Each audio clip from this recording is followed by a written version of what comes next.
Oyster mushroom ವತಿಯಿಂದ ಈ ದಿನ ವಿಶೇಷವಾಗಿ ಈ ದಿನ ಮಶ್ರೂಮ್ ಆಲೂ ಪರೋಟವನ್ನು ಮಾಡ್ತಾ ಇದ್ದೇವೆ. ಅದಕ್ಕೆ ಬೇಕಾಗಿರುವಂತಹ ಸಾಮಗ್ರಿಗಳು: ಮೊದಲಿಗೆ ಆಯಿಸ್ಟರ್ ಮಶ್ರೂಮನ್ನು ತೆಗೆದುಕೊಂಡಿದ್ದೇವೆ. ಜೊತೆಗೆ ಸ್ವಲ್ಪ ಆಲೂಗೆಡ್ಡೆಯನ್ನು ಸ್ಮ್ಯಾಶ್ ಮಾಡಿ ಇಟ್ಕೊಂಡಿದ್ದೇವೆ. ಹಾಗೆ ಖಾರ ಪುಡಿ, ಸ್ವಲ್ಪ ಸಂಬಾರ, ಜೊತೆಗೆ ಜೀರಿಗೆ, ಹಾಗೆ ಕತ್ತರಿಸಿದಂತಹ ಈರುಳ್ಳಿ, ಜೊತೆಗೆ ಸ್ವಲ್ಪ ಸಂಬಾರ ಸೊಪ್ಪನ್ನು ಹೀಗೆ ರೆಡಿ ಮಾಡಿ ಇಟ್ಟುಕೊಂಡಿದ್ದೇವೆ. ಮಾಡುವಂತಹ ವಿಧಾನ: ಮೊದಲು ಬಾಣಲೆಗೆ ಸ್ವಲ್ಪ ಎಣ್ಣೆಯನ್ನು ಹಾಕಿಕೊಳ್ಳಿ. ಮೊದಲಿಗೆ ಮಶ್ರೂಮನ್ನು ಹೀಗೆ ನೀರಿನಲ್ಲಿ ತೊಳೆದನ್ನು ಹಿಂಡಿ ಒಲೆಯ ಮೇಲೆ ಹಾಕಿಕೊಳ್ಳಬೇಕು. ಮೊದಲಿಗೆ ಮಶ್ರೂಮನ್ನು ಹೀಗೆ ಬೇಯಿಸಿಕೊಳ್ಳಬೇಕು. ಬೆಳ್ಳುಳ್ಳಿಯನ್ನು ಹಾಕಬೇಕು. ಹಾಗೆ ಕತ್ತರಿಸಿಕೊಂಡ ಈರುಳ್ಳಿಯನ್ನು ಹಾಕಿಕೊಳ್ಳಿ.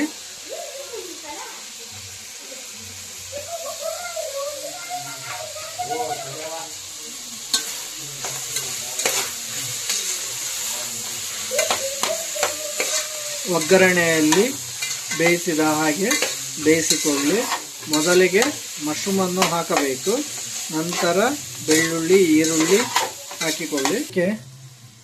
ಚಿಟಿಕೆ ಅರಿಶಿಣ ಮತ್ತು ಧನಿಯಾ ಪುಡಿ, ಖಾರ ಪುಡಿ ಇವುಗಳನ್ನು ಮಿಕ್ಸ್ ಮಾಡಿ. ಮುಖ್ಯವಾಗಿ ಮಶ್ರೂಮ್ ಬೇಯಬೇಕಾಗಿರುವಂತಹ ಕಾರಣಕ್ಕಾಗಿ ಮೊದಲಿಗೆ ಅಣಬೆಯನ್ನು ಹೀಗೆ ನೀಟಾಗಿ ಫ್ರೈ ಮಾಡಿಕೊಳ್ಳಿ. ರುಚಿಗೆ ತಕ್ಕಷ್ಟು ಉಪ್ಪನ್ನು ಹಾಕಿಕೊಳ್ಳಿ. ಮಶ್ರೂಮ್ ಬೆಂದ ನಂತರ ಮೊದಲೇ ಬೇಯಿಸಿಕೊಂಡಂತಹ ಸ್ವಲ್ಪ ಆಲೂಗೆಡ್ಡೆಯನ್ನು ಜೊತೆಗೆ ಕೊತ್ತಂಬರಿ ಸೊಪ್ಪನ್ನು ಹಾಕಿ ಚೆನ್ನಾಗಿ ಮಿಕ್ಸ್ ಮಾಡಿಕೊಳ್ಳಬೇಕು. ಹೀಗೆ ಬೇಯಿಸಿಕೊಂಡಂತಹ ಮಶ್ರೂಮ್ ಮತ್ತು ಆಲೂಗೆಡ್ಡೆಯನ್ನು ಹೀಗೆ ರೌಂಡ್ ಮಾಡ್ಕೊಬೇಕು. ಜೊತೆಗೆ ನಮ್ಮಲ್ಲಿ ಸ್ವಲ್ಪ ಪಾಲಕ್ ಇದ್ದಿದ್ದರಿಂದ ಗೋಧಿ ಹಿಟ್ಟಿನ ಜೊತೆಗೆ ಅದನ್ನು ಪಾಲಕನ್ನು ರುಬ್ಬಿ ಮಿಕ್ಸ್ ಮಾಡ್ಕೊಂಡಿದ್ದೇವೆ. ಈಗ ಮುಂದಿನ ಪ್ರೋಸೆಸ್ಗೆ ಹೋಗೋಣ. ಹೀಗೆ ಅರೆದುಕೊಂಡಂತಹ ಚಪಾತಿ ಹಿಟ್ಟಿನಲ್ಲಿ ಅದರ ಒಳಗಡೆ ಉಂಡೆಯನ್ನು ಇಟ್ಟು ಹೀಗೆ ಫೋಲ್ಡ್ ಮಾಡಬೇಕು. ಹೀಗೆ